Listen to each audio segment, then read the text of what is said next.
Good morning. This morning, I'm going to help you make more money.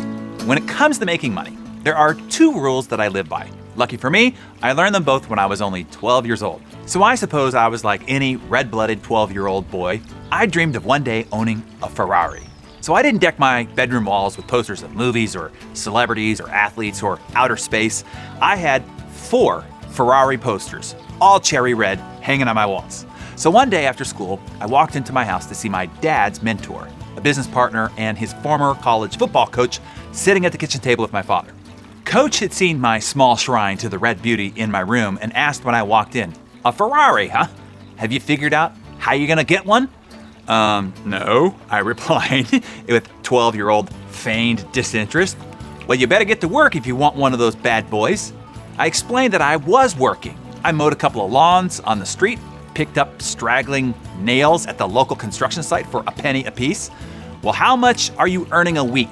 Coach asked. $25, I responded, kind of bragging. Coach let out a guffaw. "At that rate, you'll be a corpse behind the wheel. You need to make more money and faster." "But how?" I asked. The next sentence is money-making rule number 1. Coach leaned across the table and said in a tone that signaled this was going to be important. "Want to make money faster? Find something scary to do. Find something most don't have the courage to do. Scary things pay the most."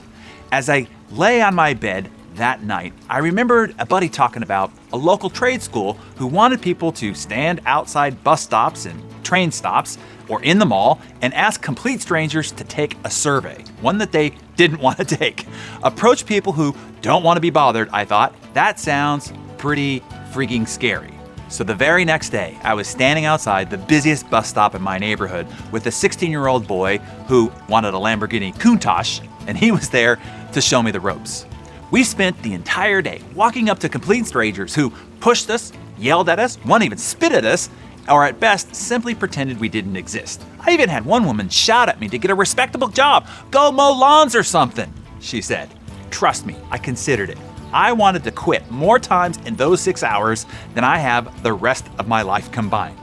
When the shift was done, I had 56 completed surveys. At $2 a piece, that was $112 in a single day, more than I made in a month sweating and mowing lawns and gathering nails at construction sites. I could practically smell the leather of my Ferrari as we walked into the trade school to exchange our surveys for cold, hard cash.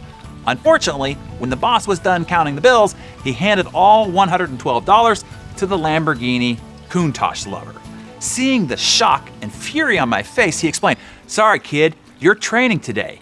You've got a few more days until you get to keep the cash." So when I got home, I slammed the front door as I walked into my house that afternoon, and once again, Coach was sitting at the kitchen table. I told him what had happened, that I had found something scary, and then they took all my money, and that his idea was a bunch of hooey. It was in the middle of this adolescent tantrum that Coach taught me money-making rule number 2. He said, "Training is always worth the price." "Sure," he said, "you don't have any dollar bills to show for it, but you got something much more valuable. You learned a skill, an important one at that. The things you learned at that bus stop today, you will use over and over again. And if you continue to apply them, you will make yourself millions." Sure enough, facing rejection, overcoming objections, making a sale to a moving target, people skills, perseverance, everything I learned that first uncompensated day, I have used over and over to amass quite a fortune. Finally, when I was 15 years old, a year ahead of schedule, by the way, and many surveys later, as well as several other scary entrepreneurial ventures, I had enough money to buy my very own red beauty. It was a Mazda RX-7, cherry red. While not a Ferrari, it sure felt like one to me. Remember those 2 money-making rules. Number 1, scary work always pays the best. By scary, that usually means dealing with rejection or disappointment and the risk of failure. It is scary, all right, but it is much more profitable.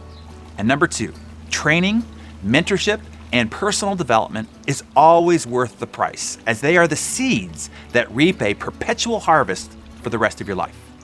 What are some money-making rules that you've learned throughout your life? Share those with us in the comments below. I can't wait to read them.